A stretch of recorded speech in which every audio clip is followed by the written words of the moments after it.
如果你的牙龈上突然鼓起一个小包，碰一下还隐隐作痛，甚至挤出白色的脓液，你一定很崩溃吧？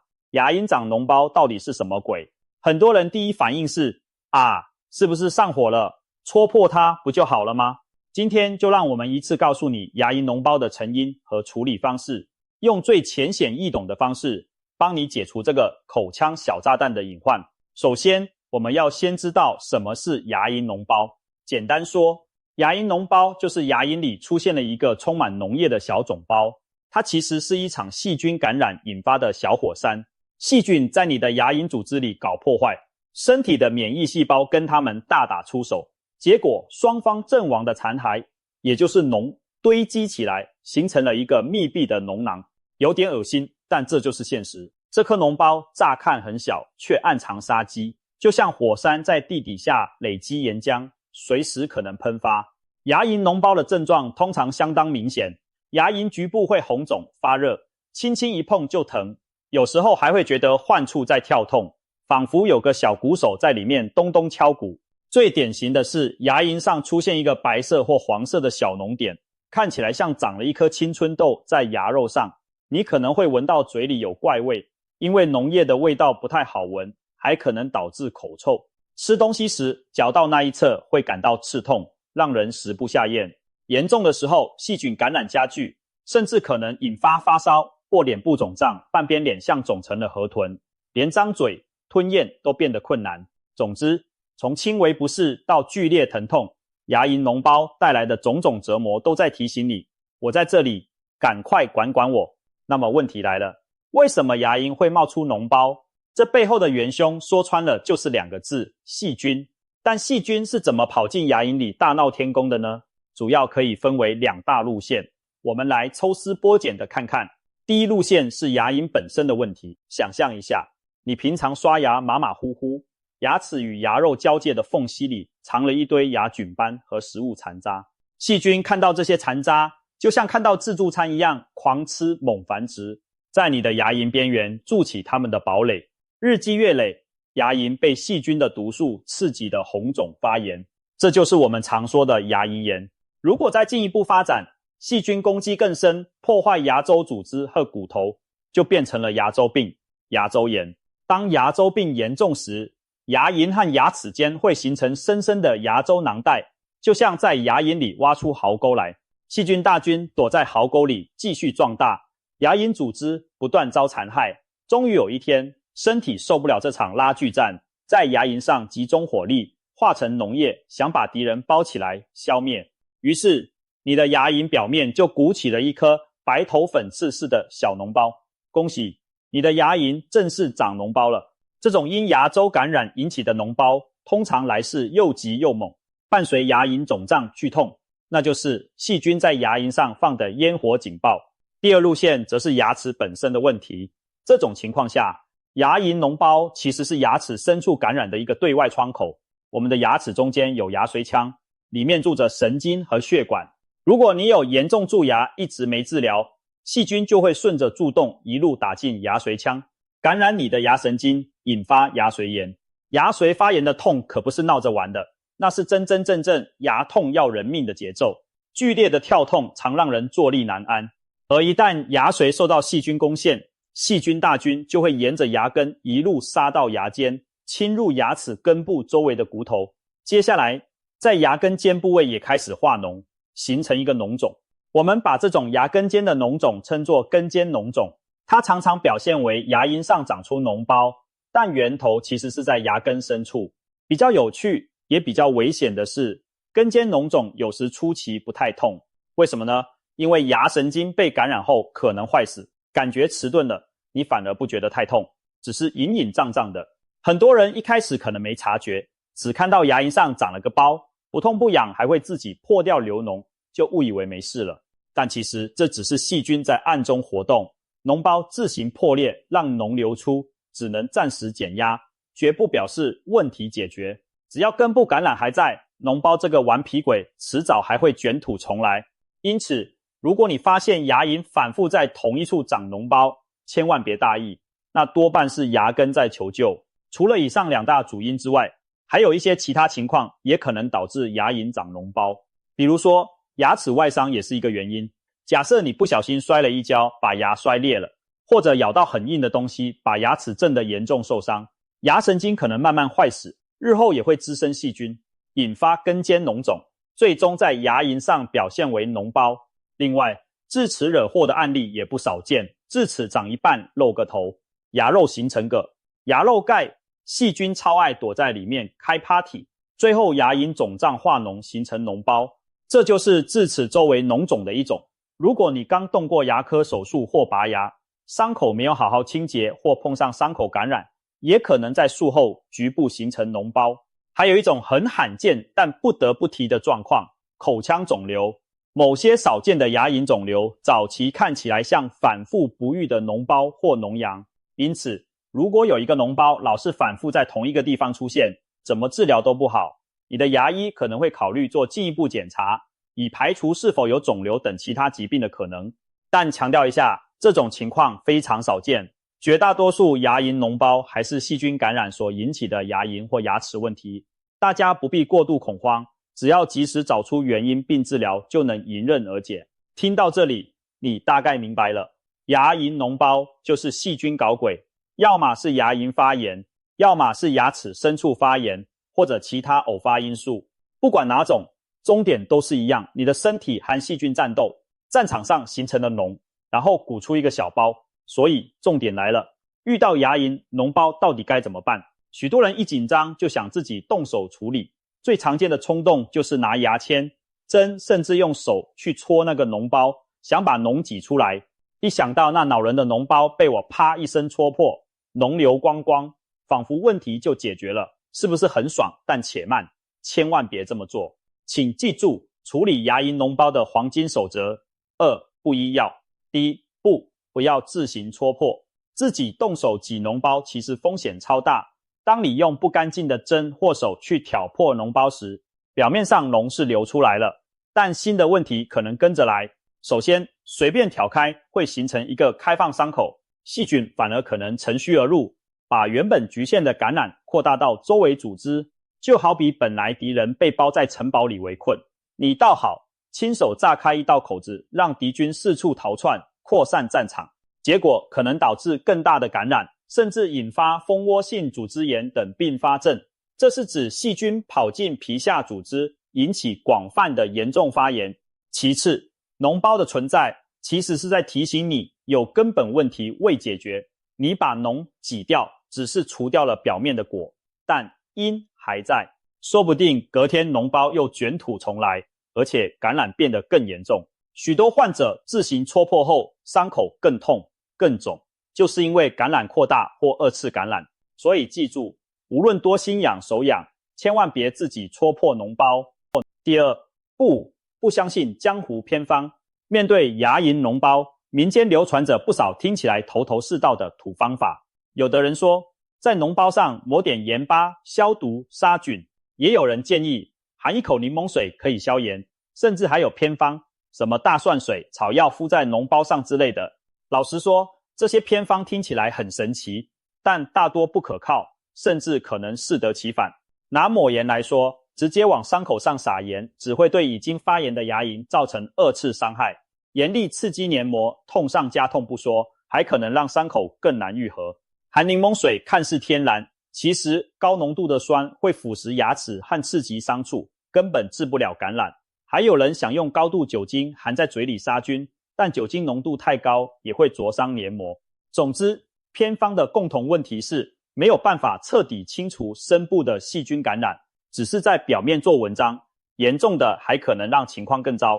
当然，有些居家措施是有帮助的，我们等会儿会提到，但那都应该是作为正规治疗的辅助手段，而不是拿来替代看牙医。千万不要因为迷信偏方而延误病情，让一开始简单可治的脓包变成难缠的大问题。说完了两个不要，接下来就是医药。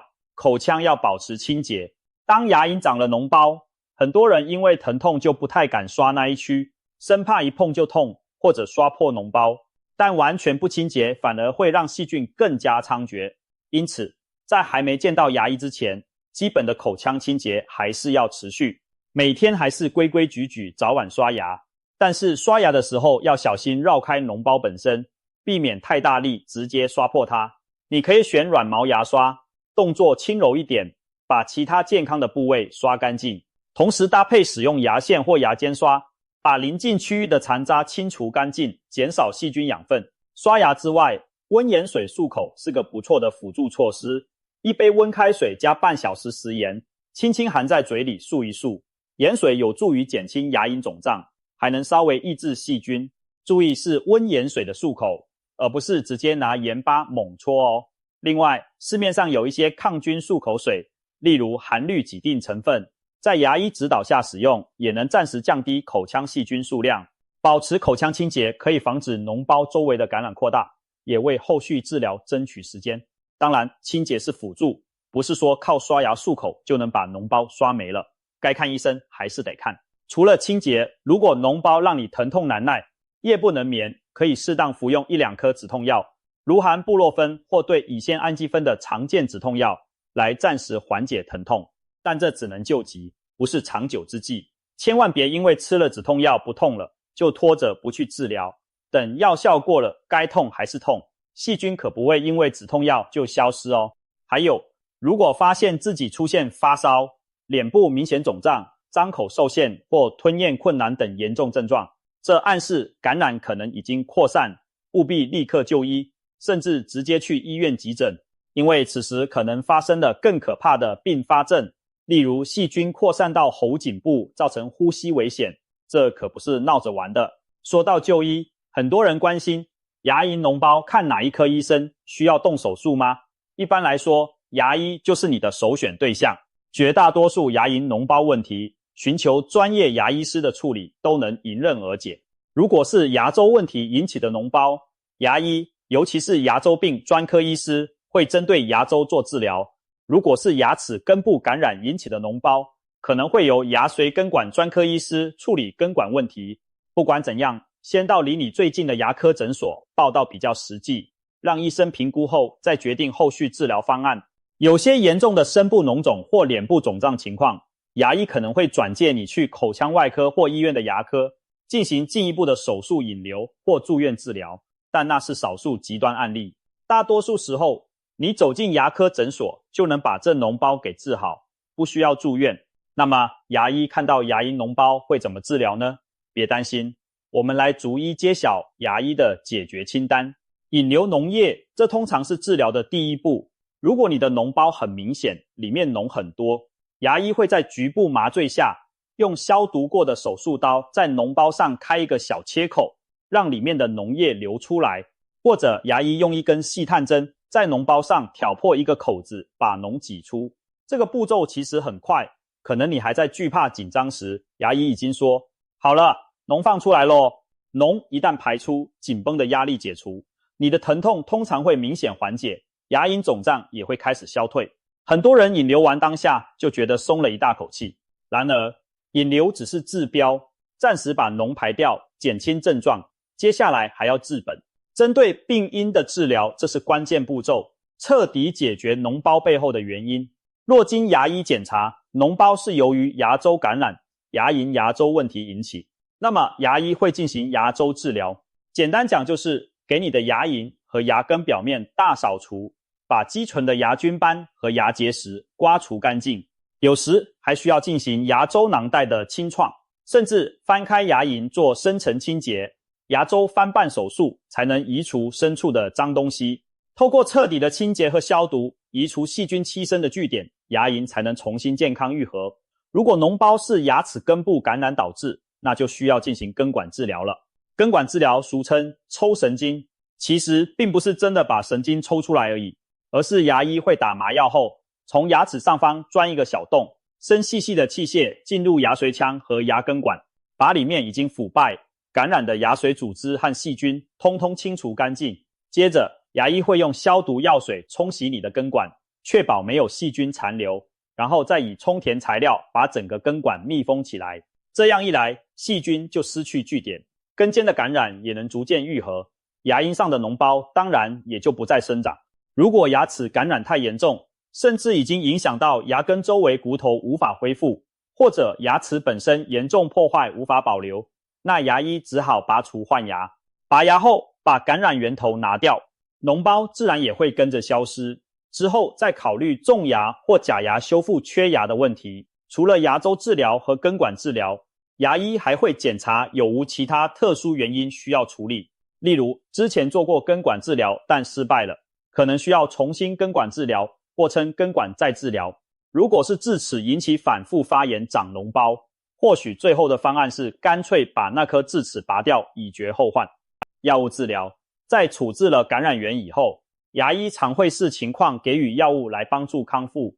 抗生素是对付细菌感染的重要武器。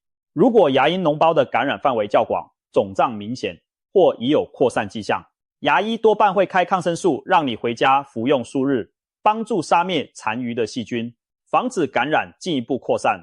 最常用的是针对口腔厌氧菌有效的抗生素，例如青霉素类。如果你对青霉素过敏，医生会用其他替代药，请务必按照医嘱把抗生素吃完一个完整疗程。就算症状2天后好了，也不要自行停药，确保细菌被消灭干净，而不是产生耐药。另外可能会用到的是止痛消炎药，比如 NSAIDs 类药物，减轻治疗后几天内的疼痛和发炎反应。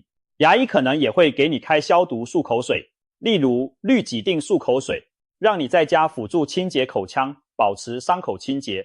总之，药物的作用是帮助你的身体更快恢复，但不能只靠药物不处理病因。有些人一上来跟牙医说，医生你就给我开个抗生素吧，我不想做手术。这种想法大错特错，抗生素只能压制一时，无法彻底清除已形成的脓肿，一定要配合前面的引流和治本治疗，才能真正解决问题。按照以上步骤治疗后，你的牙龈脓包通常就能逐渐消退。我们也很关心恢复时间，牙龈脓包多久会好呢？这要看严重程度和你的治疗速度。较轻微的脓包，如果及时就医清理引流，一般1-2天内疼痛就大大减轻，1周左右消肿愈合。中等程度的可能要2周上下才能完全复原，牙龈组织需要时间修复。比较严重的，例如需要多次牙周治疗，或已经有骨头破坏的，或者根管感染范围大的，康复可能得花2-3个星期到1-2个月不等，而且期间需要复诊追踪。有些病例如果合并全身问题，例如糖尿病患者伤口愈合慢，或者根尖的骨头缺损要等待再生，可能要更长时间才能完全恢复。千万不要寄望脓包自行好转而拖延就医。极轻微的牙龈发炎有时可能短暂消退，但只要细菌窝还在，通常不会真正治愈，而且反反复复只会让你更痛苦。临床上也看到不少人就是拖着不处理，结果小问题拖成大手术。总之，早治疗才能早痊愈。在治疗过程中，你也许会听到一些专业名词，比如牙医可能跟你说这是牙周脓肿或是根尖脓肿。其实意思我们前面都提到了，牙周脓肿指的是牙周组织感染引起的脓包，根源在牙龈与牙齿周围；根尖脓肿则是牙齿根尖感染引起，根源在牙髓死亡后细菌跑到牙根末端。两者位置不同，但表面上看都差不多是牙龈肿起脓包，而且不管哪种，处理原则都是引流加治本。还有一些相关的可能诊断名词，例如牙瘘管。当牙龈脓包反复发作，牙龈上可能形成一个小洞，连接着里面的感染囊肿，让脓液慢慢排出。那个小洞就叫瘘管，常见于慢性根尖脓肿患者。听起来可怕，但其实瘘管一旦形成，疼痛反而减轻，因为脓有露出来了。然而长期有个瘘管流脓绝不是解决方案，还是得处理病根。这些概念牙医师都懂，会帮你判断是哪一形态的脓包，并对症下药。你只要理解大方向都是细菌感染，需要清除感染源就可以，不用被名词吓到。也许有人会问，牙龈脓包这样的小毛病会不会影响全身健康呢？答案是有可能。别看脓包在嘴巴里，其实口腔跟全身是相通的。长期的慢性感染会削弱身体免疫，还可能对远处器官产生影响。比如牙周病严重的人，研究显示心血管疾病风险都比较高，因为细菌和炎症因子可能通过血液影响心脏和血管健康。另外，如果一个急性脓肿没有控制住，细菌跑进血液，就可能引发败血症，这可是直接危及生命的全身感染状态。还有前面提到的蜂窝性组织炎，脓包里的细菌一旦突破牙龈的屏障，向面颊或颌部扩散，会造成大片皮下组织严重感染，脸会肿得不成样子，皮肤发红发烫，高烧不退，需要赶紧吊点滴，打强效抗生素治疗。有些下颚的牙龈脓包如果蔓延到下巴底部、舌头底下的间隙，还可能导致一种可怕的并发症，叫路德维希氏咽喉炎。简单理解就是颈部严重蜂窝性组织炎，会让舌头底下肿胀，气道受压，出现呼吸困难。一旦发生这种情况，需要马上住院抢救，切开颈部引流脓液，并气管插管保命。所以牙龈脓包绝对不是小事，任由它发展，可能一步步走向非常危险的局面。幸好现代医学发达，只要我们重视口腔问题，及早介入治疗，大多不会走到那么可怕的地步。但历史上因牙齿脓疡丧命的例子可不少。俗话说的牙痛不是病，痛起来要人命，可不只是说说而已。在没有抗生素的年代，一颗小小的牙齿脓包可能夺走人的生命。就算在现代，如果置之不理，也可能酿成悲剧。2007年，美国就曾发生一件震惊社会的案例，一位年仅12岁的男孩因为牙齿的脓疡感染扩散到脑部，引发严重脑部脓肿，最终不幸去世。这本来只需要不到$100的拔牙费就能解决，但拖延之下却酿成无法挽回的悲剧。可见口腔小病不治，可能酿成大祸。我们绝不能轻忽牙龈脓包，务必要积极面对治疗。说了这么多，我们最希望的当然是防患于未然，谁也不想平白无故遭这种罪。所以牙龈脓包要如何预防呢？其实秘诀很简单，也很老生常谈，维持良好的口腔卫生习惯和定期牙科检查，每天早晚用正确的刷牙方式刷牙2次，选择含氟牙膏，能预防蛀牙，也能减少牙菌斑。使用牙线或牙尖刷清洁牙缝，这点尤其重要。很多牙龈脓包的起因就是牙缝里的脏东西没清干净，刷牙只能清到牙齿表面，牙与牙之间的残渣非牙线莫属。刚开始用牙线的人可能牙龈会出血，那往往说明牙龈本来就有发炎，只是你以前没管它，持之以恒，牙龈干净了，出血也会减少。定期洗牙也是预防牙周问题的关键，一般建议每半年或至少每1年找牙医或牙 hygienist 洗牙，把牙结石清除，让牙周组织保持健康。有了牙周炎倾向的人，医生可能会建议更频繁的定期牙周维护。在生活习惯方面，均衡饮食，少吃含糖零食，可以大幅降低口腔细菌滋生。细菌最爱糖分，吃甜食频繁的人更容易蛀牙，也更容易牙龈发炎。如果真的吃了甜食，要记得漱口或刷牙，不给细菌留下狂欢的养分。还有戒烟限酒吸烟，不仅本身会增加牙周病风险，还会让口腔伤口愈合变差。抽烟者发生牙龈脓包和并发症的几率都比不抽烟者高很多。至于喝酒，适量影响不大，但酗酒会削弱免疫系统，同样不利于口腔健康。多喝水也有帮助，保持口腔湿润可以冲淡食物残渣和细菌酸性代谢物。还有一点常被忽略，控制全身健康，糖尿病、高血压等慢性病若控制不好，免疫力下降，也更容易反复出现牙周脓肿感染。所以平常管理好自己的健康状况，间接也能减少牙龈脓包找上门。最后提醒一点，当你在日常护理中发现任何异常时，别犹豫，尽早就医。例如刷牙时经常出血，牙龈红肿不退，某颗牙长期隐隐不适等等，这些都是早期警讯。千万不要等到脓包都跑出来了才想到要看医生。早期的小问题处理起来既简单又省钱，拖到后面脓包满嘴跑，不仅让自己受苦，治疗起来也更复杂昂贵。让我们总结一下重点吧。牙龈脓包其实就是身体对抗口腔细菌时发出的求救讯号。引起脓包的常见原因包括牙菌斑积累导致的牙周感染，以及蛀牙或牙髓感染引起的根尖脓肿。遇到脓包不要恐慌，但也绝不能置之不理或自行乱来。千万别自己动手挤破，也别迷信偏方拖延治疗。而是应该保持口腔清洁，并尽快寻求牙医专业处理。牙医会视情况引流脓液，进行牙周治疗或根管治疗，搭配必要的药物，从根本上解决问题。绝大多数牙龈脓包在正确治疗下都能痊愈，拖延不治才会导致严重后果。重要的是，我们可以透过良好的口腔卫生习惯和定期检查，将这种麻烦预防在萌芽阶段，不让细菌有机会作乱。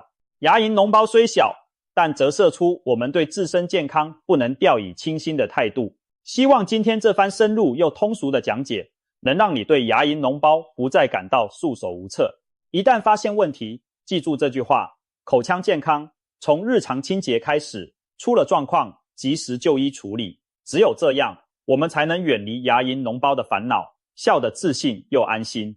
下次再面对那讨人厌的小脓包，你就知道该怎么办了，对吧？祝大家都有健康的牙龈，灿烂的笑容。